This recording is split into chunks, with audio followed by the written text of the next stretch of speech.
Bem, pessoal, muito boa tarde a todos e todas. Estamos iniciando aqui mais uma live. Vamos falar sobre educação em tempos de pandemia. Está entrando aqui na nossa live a Priscila Cruz, que é presidente executiva e cofundadora do movimento Todos pela Educação. A Priscila ela tem mestrado em administração pública por Harvard e tem muito a colaborar sobre o nosso debate aí sobre educação, perfeito? Estou esperando aqui a Priscila entrar, esperando ela mandar um oizinho aqui para que a gente possa conversar sobre educação. Acabamos de aprovar o PL que garante desconto aí nas mensalidades, nas faculdades, escolas. Então, atenção, você que está aí. Mais tarde eu vou fazer uma live só para falar sobre isso. Votamos a favor, como sempre, atuando em prol do direito do consumidor, e vamos debater essa questão em de debater educação, especial educação pública, com a Priscila, que já está aqui e acaba de conectar. Tudo bem, Priscila? Olá, deputado, tudo bom? Prazer falar com todos aí do Maranhão, uma terra querida. É um prazer imenso te receber aqui na live. Agradeço, Priscila, pela presença, pela disponibilidade. Sei que o teu desafio não é fácil, e nesse tempo de pandemia é ainda pior. Daqui a pouquinho, assim que nós conversarmos com a Priscila, coisa de 30 minutinhos, a gente vai conversar também com o secretário de Educação, Felipe Camarão. Acabei de falar com ele aqui no WhatsApp, ele já está nos acompanhando aqui, esperando para que a gente possa conversar com o secretário de Educação também. Mas, Priscila, para quem está aqui na live, explica o que é o movimento Todos pela Educação. Uhum, perfeito. Bom, você já esteve lá com a gente, né, aqui no escritório daqui de São Paulo. O Todos pela Educação, ele é um movimento da sociedade civil, então das pessoas, dos brasileiros que querem atuar e apoiar uma educação de qualidade, né? Em grande medida, a gente não tem conseguido avançar nos indicadores, nos resultados, porque a sociedade ela participa pouco, ela deveria participar muito mais. Então, o Todos para a Educação, ele ajuda nessa participação. A gente também tem posicionamentos, a gente faz produções técnicas. A gente acabou de soltar uma nota técnica sobre o EAD, ou a educação remota na pandemia, né? Nesse momento que a gente tem a pandemia, que forçosamente os alunos estão em casa e precisam estar em casa. A gente vai soltar daqui a pouco também uma nota sobre a volta às aulas. Então, como que as secretarias estaduais e municipais de educação podem se organizar da melhor forma para que esse tempo não seja perdido, que as defasagens que acabam acontecendo nesse período que as crianças estão em casa seja minimizado, ou seja, até anulado, que a gente consiga avançar. Então, o Todos para a Educação, ele tem várias missões, né? Assim, tem o objetivo de fazer com que a educação avance, mas a gente trabalha tanto na parte técnica, com comunicação, fazendo articulação política. A gente tem um escritório também em Brasília, e o deputado Duarte também já conhece o trabalho lá do pessoal de Brasília, o Felipe, o João Marcelo. Então, esse basicamente é o nosso trabalho. Com certeza, tive o maior prazer de ser convidado a participar de alguns debates, inclusive um deles estive presencialmente aí em São Paulo. Infelizmente, nesse período de pandemia, os encontros presenciais estão necessariamente suspensos, né? Mas a gente consegue receber algumas informações por canais remotos aí de comunicação. Já tem gente aqui elogiando a tua entrevista no Roda Viva, Priscila, e eu queria aqui, nesses poucos minutos, compartilhar alguma daquelas questões que você levantou. Uma delas, já aqui para começar, é sobre a questão de que esse período de pandemia, de isolamento social, não é férias. Não é férias nem para os alunos, nem para os professores. Então, a minha grande preocupação é saber assim, como é que vai ser o processo educacional pós-pandemia. Porque isso vai acabar. A gente não sabe ainda quando, mas vai acabar. E o direito à educação, que é um direito constitucional, um direito social fundamental, ele precisa ser preservado e garantido. Então, o que vocês estão pensando, o que tu pensa sobre essa questão do processo educacional durante a pandemia, de modo remoto, né? E após a pandemia? Perfeito. Eu, inclusive, citei o caso do Maranhão lá na minha entrevista no Roda Viva como um dos casos exitosos. sempre fazendo aqui uma ressalva, então eu quero aproveitar se o secretário está aqui nos assistindo, parabenizá-lo.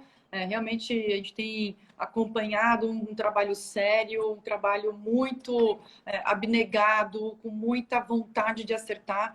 Agora, o que a gente também tem que entender, e aí educadores, famílias, alunos, todos nós, é que a gente está vivendo um momento de exceção. E um momento de exceção, ele acaba fazendo com que as soluções, elas nunca vão ser perfeitas. Está todo mundo aprendendo conforme faz. Né? O próprio secretário Felipe Camarão, outros secretários estaduais, outros secretários municipais, outros professores, outros diretores de escola. Eu tenho conversado todos os dias com esse público do Brasil inteiro. Todo mundo está aprendendo todos os dias. Então, o primeiro ponto que eu quero reforçar aqui, deputada, é a gente tem que ter um pouco de calma no coração, sabe? Porque acho que todo mundo é apaixonado por educação, a gente quer resultados, só que nesse momento ninguém está fazendo um trabalho perfeito, isso não existe, querer demandar isso seria uma loucura. E nem no mundo, né? O Canadá está quebrando a cabeça, a Coreia do Sul tá... Coreia do Norte, porque o cara tá para morrer, né? A Coreia do Sul, a gente está com isso na cabeça, a gente ouve as notícias. A Coreia do Sul, que também está no topo do ranking do PISA, ainda não chegou numa super solução. A Austrália também não, a França. Então, assim, tá todo mundo aprendendo junto. Então, o Brasil está no mesmo barco do mundo nesse momento. Criando soluções, tentando superar os desafios que vão aparecendo dia a dia. E eu tenho percebido isso pelas conversas que eu estou tendo com educadores do Brasil inteiro, que essas... Desculpa a buzina aqui de casa. Não, normal. Eu tenho percebido essa vontade de acertar e muita criatividade, muita energia boa colocada na educação, apesar... Eu não vou deixar de fazer essa crítica, apesar de a gente ter um Ministério da Educação absolutamente ausente.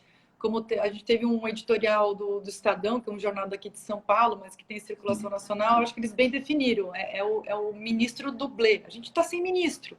E nesse momento que a gente precisaria tanto de uma coordenação nacional, a gente está sem piloto nesse avião. Ainda bem que tem secretários estaduais, governos estaduais, a mesma coisa nos municípios, muito engajados, trocando experiências e fazendo da melhor forma o seu trabalho. Bom, eu fiz esse preâmbulo todo aqui. Isso, importante. É o seguinte, mas que eu acho que é importante todo mundo entender primeiro assim, vamos trocar experiências, não tem receita agora, não tem uma receita de bolo. A gente sabe os riscos que a gente tem que evitar e as oportunidades que a gente também pode abraçar daqui para frente. Para a volta às aulas, o que eu diria, deputado? A gente está produzindo uma nota, então a gente vai ter aí no final da semana que vem, então mais uma semaninha, a gente vai ter uma nota super completa. A gente está fazendo a leitura de 38 trabalhos acadêmicos do mundo inteiro que foram olhar para essa retomada das aulas pós-crises muito agudas e profundas. Então, pós-tsunamis, guerras, pandemias, e isso aconteceu no mundo, né? É que a gente está vivendo agora uma pandemia global, todo mundo junto. Mas a gente tem essas experiências no mundo e esse conhecimento nos dá luz para entender o que a gente tem que fazer, assim, sem dúvida nenhuma o que a gente tem que fazer, o que a gente tem que prestar atenção, quais são os riscos e oportunidades. Eu vou citar 3 coisas aqui, depois a gente pode aprofundar um pouco mais. Perfeito. Primeira coisa, um sistema de comunicação com as famílias, ele precisa começar a ser construído, estabelecido, fortalecido. A gente precisa aproximar a rede escolar das famílias, porque mais do que nunca, essa parceria das escolas, da rede, né, tanto da rede estadual quanto das redes municipais, vão ter que ficar numa parceria com as famílias. As famílias, elas estão com essas crianças agora, elas precisam encaminhar esses alunos de volta. Uma série de orientações vão ter que ser passadas ao longo desse caminho. Então, número 1, parece simples, mas nesse primeiro passo, muita gente tem derrapado, muita gente tem tropeçado nesse primeiro passo, porque sem construir uma comunicação, uma plataforma, uma forma de comunicação com as famílias, agora a volta às aulas vai ser muito prejudicada. Então, tem um preparo aí antes com as famílias. Segundo, como eu disse, você repetiu, as crianças e os professores não vão estar voltando das férias. As crianças e os professores, e aqui eu lembro uma frase para quem já viajou, né, no avião tem aquela frase que é assim, olha, primeiro você coloca numa situação de emergência, primeiro você coloca a máscara em você, depois você coloca na criança que está do teu lado. Tem um paralelo aí com a volta às aulas também. A gente tem que cuidar dos professores, porque os professores vão cuidar das crianças. Então, tem uma ordem aqui. A gente precisa cuidar dos professores. Os professores também estão sofrendo, também estão numa situação difícil, estão perdendo entes queridos para o Covid-19. Eles também estão em espaços, muitas vezes, não tão acolhedores, né? Os ambientes familiares, eles são muito diversos no país. A gente sabe que tem, principalmente as mulheres, têm sofrido com abusos, com violência doméstica. Então, esses professores, eles vão chegar com um estresse tóxico, com um estresse emocional muito forte. Então, a secretaria precisa cuidar emocionalmente dos seus professores e cuidar emocionalmente dos seus alunos.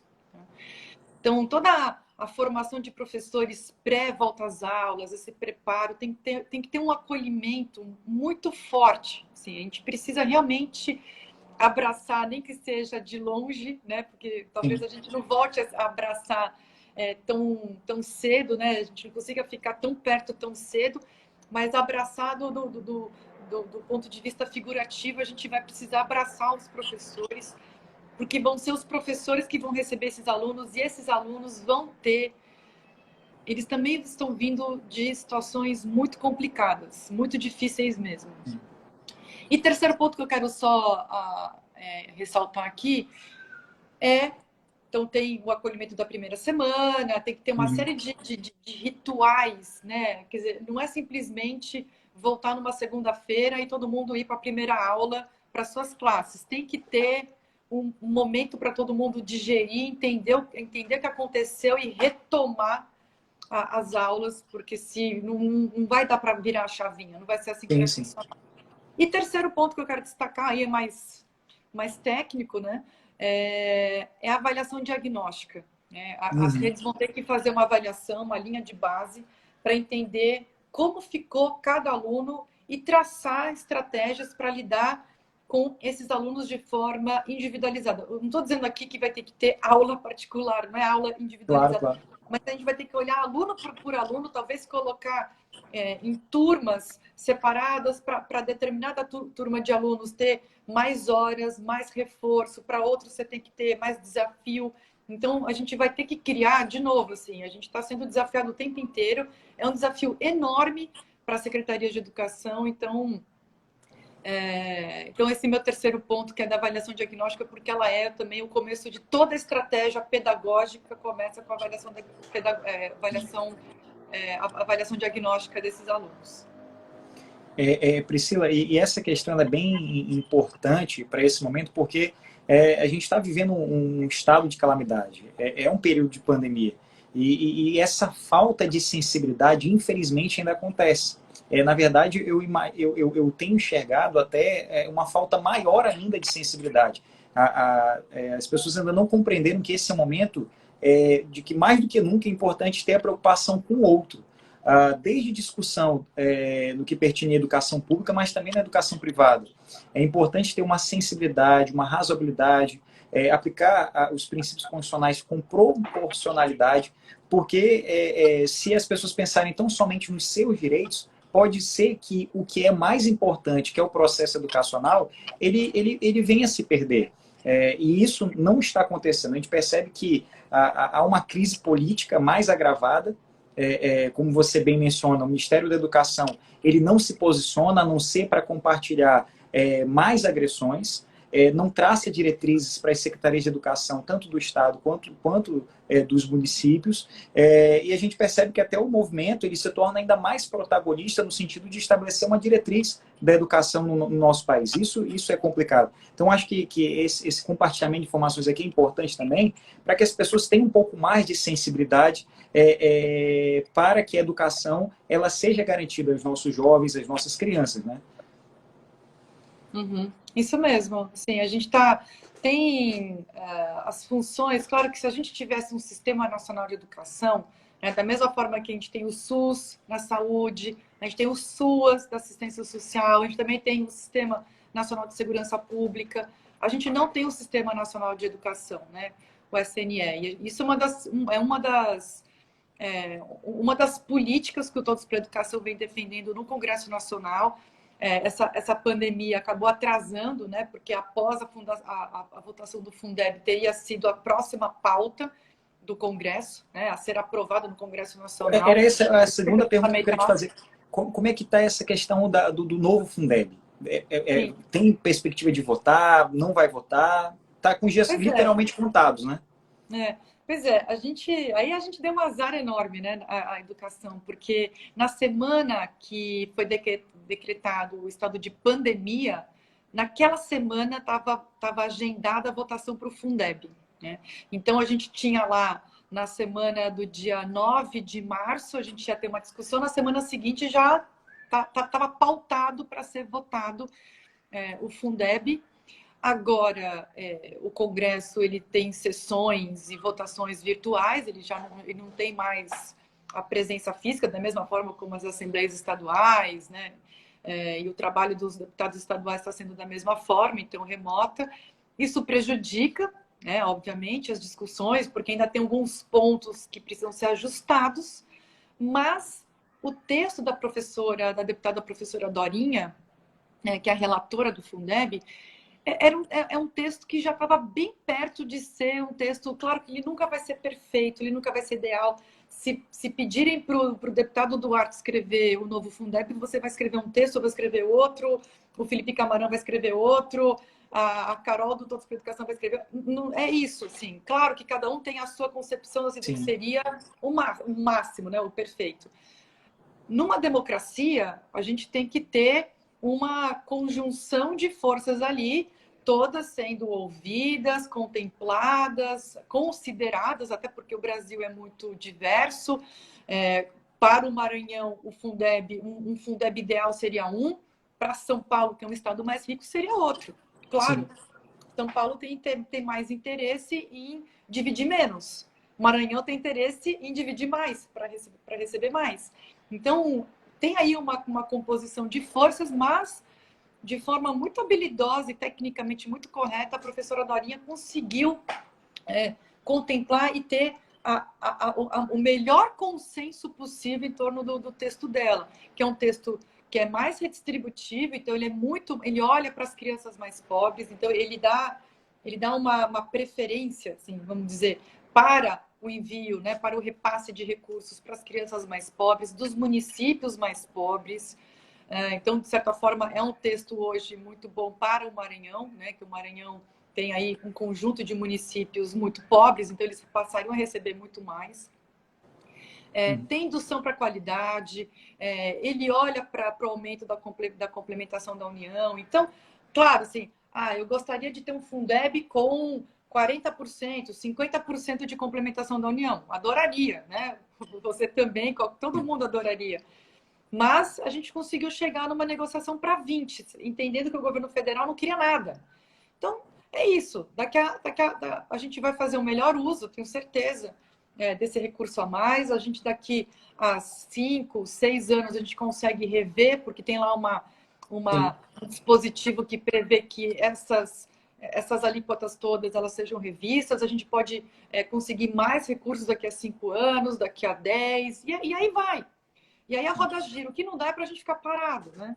Com certeza. E como tu bem falou, Priscila, essa votação remota, ela é terrível, terrível, terrível. Não é só o processo educacional que fica comprometido por meio de uma educação à distância, por meio de metodologias remotas de ensino. Mas hoje mesmo, agora há pouco, teve uma votação na Assembleia sobre um tema importantíssimo, mais relacionado à educação particular, né, o ensino privado, que é desconto de 30% nas mensalidades. Eu tentei apresentar uma emenda exatamente para salvar o projeto. Esse projeto ele tem alguns vícios sérios aí de constitucionalidade. Apresentei a emenda para tentar fazer com que o projeto tivesse uma correção em prol do direito do consumidor, claro, em benefício dos professores, dos profissionais de educação, que não merecem descontos nos seus salários, nos seus proventos, mas infelizmente eu não consegui inserir a minha emenda, não foi aprovada. Eu levantava a questão de ordem, meu microfone estava no mudo, mandava mensagem no WhatsApp do diretor da mesa, não conseguia me fazer ouvir, não conseguia falar.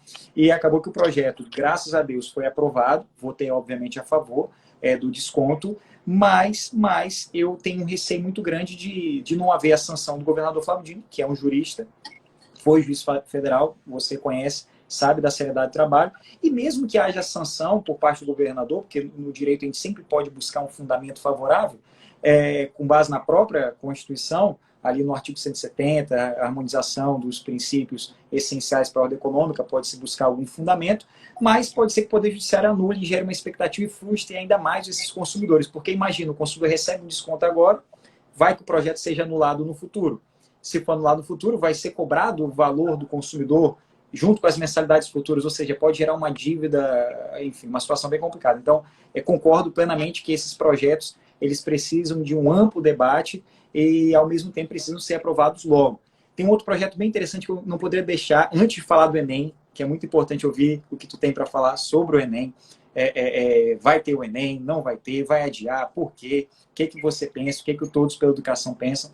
Mas tem um projeto bem interessante também, que é o ICMS Educacional. Eu acho que equivale falar sobre esse projeto, que é um projeto que eu sou apaixonado. Aqui no Maranhão a gente teve a oportunidade do governador Flávio Dino levar esse projeto à Assembleia, mandar a mensagem governamental para a Assembleia. Eu pedi urgência para a votação desse projeto. Infelizmente, os líderes de alguns blocos pressionaram para que o projeto não fosse votado ainda não foi votado. E diga-se passagem, desde 2016 esse projeto está lá na Assembleia. O próprio amigo Felipe Camarão, secretário de Educação, já foi presencialmente lá na Assembleia para defender o projeto, para explicar para os deputados, mas ainda não foi aprovado. Então, eu gostaria que tu explicasse melhor o que é o ICMS educacional, que projeto é esse, e a importância disso para a educação ali na ponta, a educação para aqueles que mais precisam de educação pública com qualidade e acessível. Uhum. Bom, o Felipe está aqui já está acompanhando, Felipe. Oi, Felipe. Bom, acho que os projetos estaduais eles são melhores, melhor que cada estado explique, mas isso nasceu no Ceará, é uma experiência que foi gestada no Ceará e que deu muito certo. Em grande medida, a gente tem resultados muito bons no Ceará por conta dessa distribuição da cota parte do ICMS do Estado para os municípios a partir de resultados de alfabetização. Né? Então, esse é o resumo da ideia. É uma ideia boa porque é um recurso que chega no município, ele pode ser utilizado não só para educação, ele pode ser utilizado em outras áreas, então isso cria um incentivo ainda maior das prefeituras em batalharem para terem resultado na educação, para poder receber mais recursos do Estado e aí poderem, enfim, né, fazer os seus investimentos em outras áreas e tudo mais, até porque tem município, a gente está vivendo uma pandemia na saúde, né? Então, assim, investimentos em saúde também são importantes agora. Então, cada gestor aí faz a sua calibragem de investimentos. Essa é uma ideia interessante, inclusive ela está sendo levada para o Fundeb, né? A ideia de você fazer distribuição de recursos a partir de resultados educacionais. A gente tem que ter sempre dois vetores trabalhando de forma conjunta para não criar mais desigualdade educacional e, ao mesmo tempo, a gente aumentar os patamares de resultados. Com os incentivos certo? Assim, as pessoas trabalham por incentivo. Seja um incentivo intrínseco, porque eu sou um gestor que quero ter um resultado, ou pode ser um incentivo extrínseco. Olha, eu vou receber mais recursos para o meu município, isso vai ser importante. Não importa, a gente tem que ter todos os incentivos apontando na direção de melhorar a qualidade da educação no Brasil. Isso está também presente no texto do Fundeb, né? Então, isso se conecta com essas aprovações nos estados, né?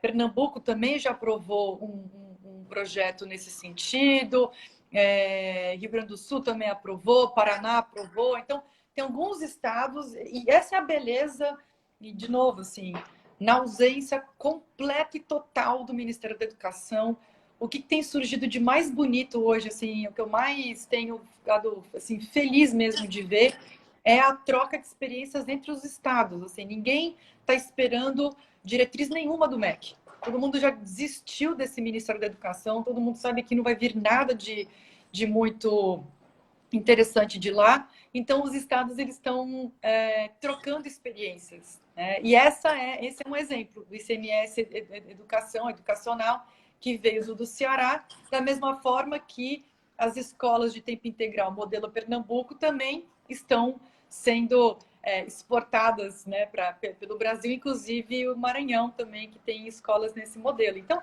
é isso, assim, cada um tem várias experiências exitosas que a gente precisa compartilhar. Uma coisa interessante da educação é que não tem competição. A gente não tem... Eu sou contra essa coisa de ranking e tudo mais, porque tanto faz quem é o primeiro, o segundo. O importante é que Maranhão aprenda com o Rio Grande do Sul aprenda com o Maranhão, e que a gente faça essa integração do país. A gente já está num momento de divisão absurda, de briga política, no meio da pandemia, briga política por bandeiras que deveriam ser técnicas, que deveriam ser modelagens de política pública bem pensadas, com especialistas, e a gente agora está nessa gritaria toda, uma falta de percepção completa do momento que o Brasil está vivendo.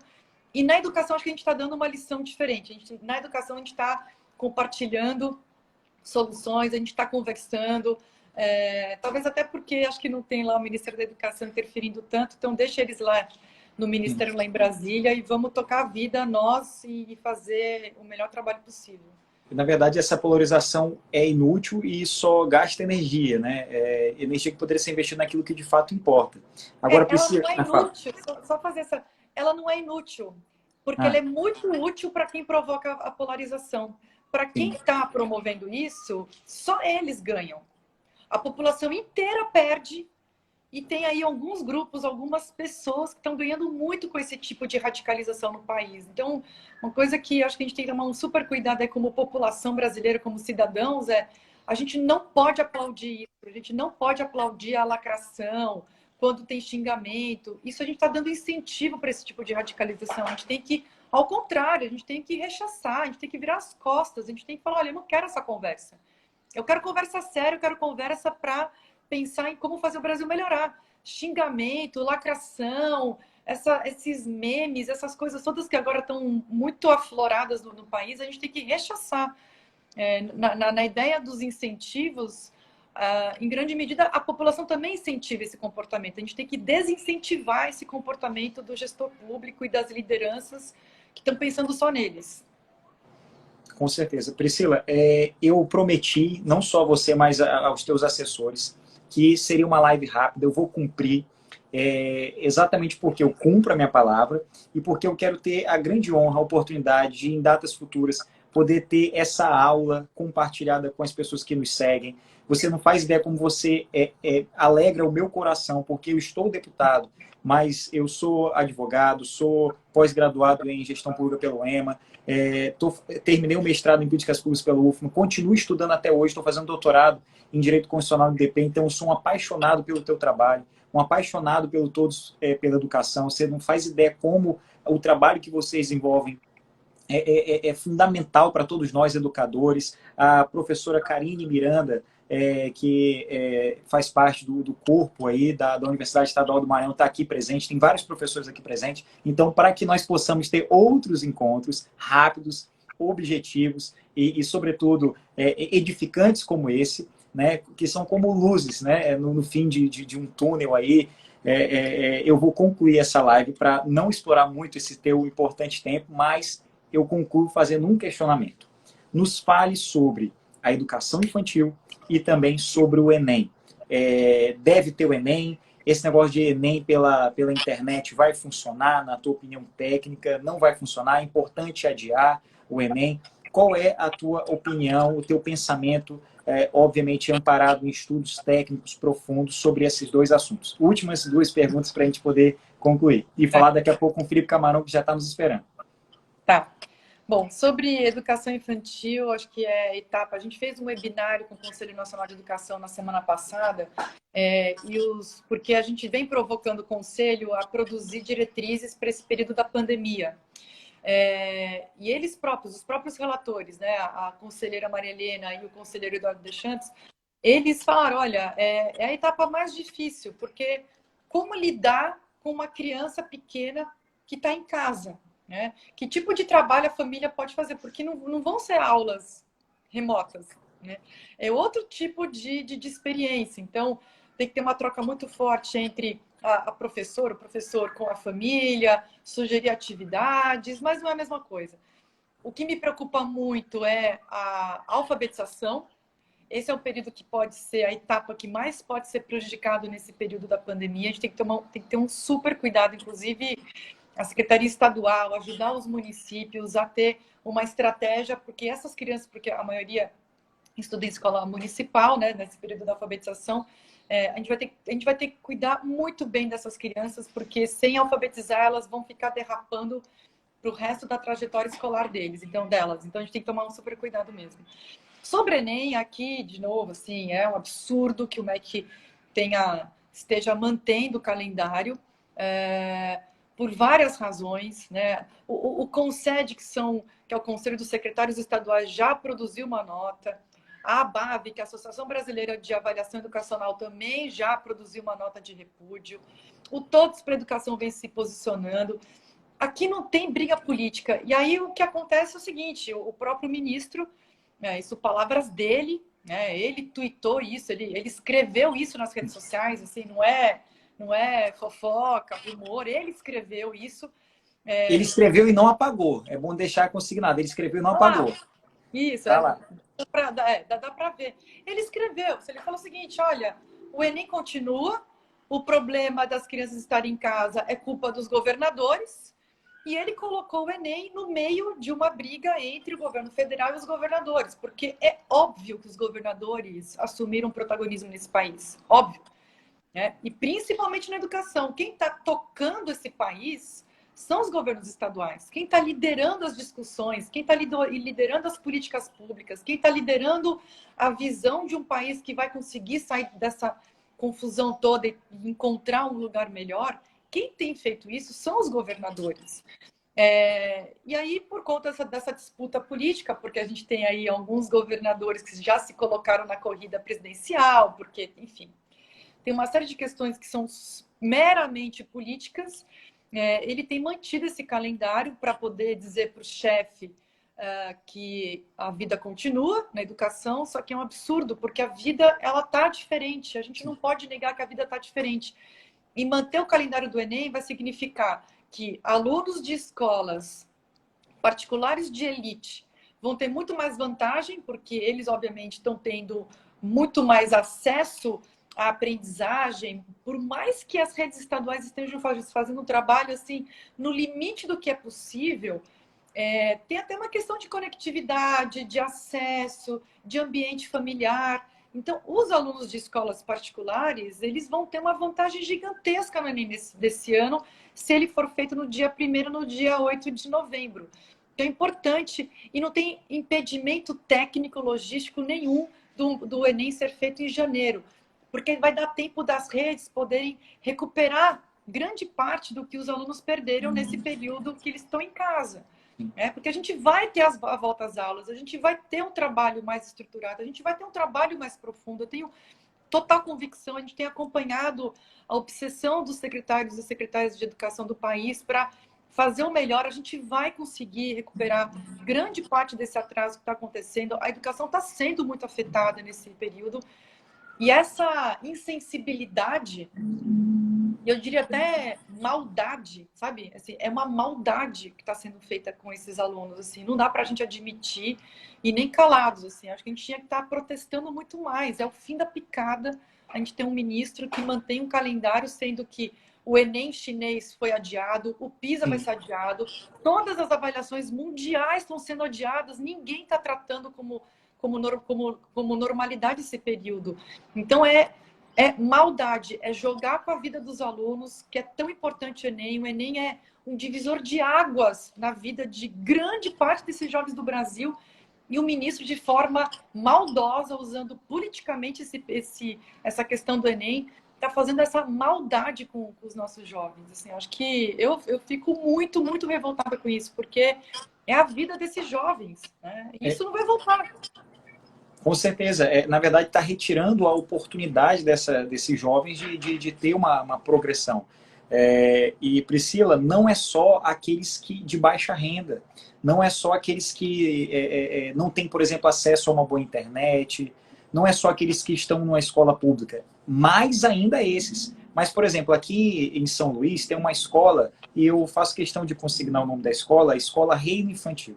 É uma das escolas mais caras aqui da nossa cidade, uma das melhores escolas particulares, e o método de ensino deles é tradicional. Eles não estão utilizando nenhuma forma remota de ministrar o conteúdo.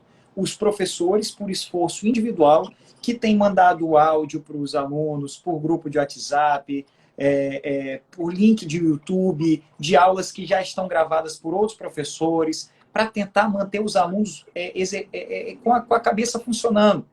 Eu até entendo algumas escolas que mandam atividades para aquelas crianças do Infantil 1, Infantil 2, para que os pais tentem ministrar com os alunos para manter a criança em atividade, para não estagnar totalmente. Mas nessa escola especial, os alunos não estão tendo aula. São alunos com alto poder aquisitivo e não estão recebendo conteúdo de maneira alguma. São alunos que também estarão prejudicados. Então, a manutenção dessa data do Enem, com certeza vai prejudicar a todos. E o que mais eu compartilho aqui contigo, em tudo que você falou, mas o que mais nos deixa indignado, eu compartilho dessa indignação, é perceber que, às vezes, a manutenção dessa data mais parece uma pirraça política. É só para dizer, ó, quem manda sou eu, vai ser assim, desse jeito mesmo, o Enem vai ser tipo BBB, é uma prova de resistência, ver quem dá conta de assistir aula na janela do vizinho, como eu coloquei um memezinho, uma artezinha, uma caricatura agora nesse final de semana nas redes sociais, para que as pessoas reflitam sobre isso. Algumas pessoas têm dificuldade de enxergar e se colocar no lugar do outro. Então, nós lamentamos sobre essa questão e eu conto com as orientações, com os estudos do Todos pela Educação, para que a gente possa fazer resistência aqui também no Maranhão. Obviamente, eu estou como deputado estadual, mas o que nós pudermos fazer pela Comissão de Educação, pela nossa atividade parlamentar, como advogados, como juristas, contem conosco em prol de um adequado processo de ensino-aprendizagem. Muito bom. Perfeito? Pois, Priscila, eu quero lhe agradecer para fechar o nosso tempo aqui, para que eu possa ter direito de pedir outra live contigo, para falar de outros assuntos. Espero que coisas boas, conquistas. E quero, mais uma vez, dizer que nós te admiramos muito aqui no Maranhão. Nosso amigo Felipe Camarão vai entrar na live agora, viu, pessoal? O secretário de Educação. Mas eu quero lhe agradecer mais uma vez pela oportunidade, parabenizar pelo trabalho, parabenizar por toda a equipe do Todos pela Educação. E no que precisar, estamos à disposição aqui. Muito obrigado mais uma vez. Então, a recíproca é verdadeira, a gente também é fã do Maranhão, estão fazendo um trabalho incrível. Eu fico sempre muito feliz de ver os estados do Nordeste, sabe, dando exemplo para o Brasil. É Maranhão, é o Ceará, é Pernambuco, é Piauí, assim, muitas inovações e produções e modelagens de política estão vindo do Nordeste, então a gente tem que aprender com vocês, a gente tem se esforçado para aprender bastante com vocês. Eu que agradeço, deputado. Um abraço, Priscila, fica com Deus e no que precisar estamos à disposição. Forte abraço e bom trabalho. Até mais. Um abraço. Pessoal, concluímos aqui a primeira etapa da live com a Priscila Cruz, que é do Todos pela Educação, e vamos falar agora com o secretário de Educação do Estado do Maranhão, Felipe Camarão. Esperar Felipe Camarão aqui se conectar. Eu vou até fazer o seguinte, gente. Felipe, ele já está online aqui. Eu vou desligar a live e vou reativar em menos de 2 segundos para que a gente possa ter mais 30, 40 minutos aí de fala, porque eu sei que o Felipe tem muito conteúdo aí para compartilhar com a gente. Pois vou desligar agora, salvar essa live, tudo que foi falado aqui vai estar salvo no YouTube também, vou jogar o link no YouTube, vou divulgar para todos vocês e vamos retomar agora, viu? Felipe já está online aqui. Felipe, vou desligar e ligar para a gente fazer 30 minutos de live com o secretário de Educação, que tem muita coisa boa para falar com a gente. Desligando e ligando. Rapidinho. 3 segundos.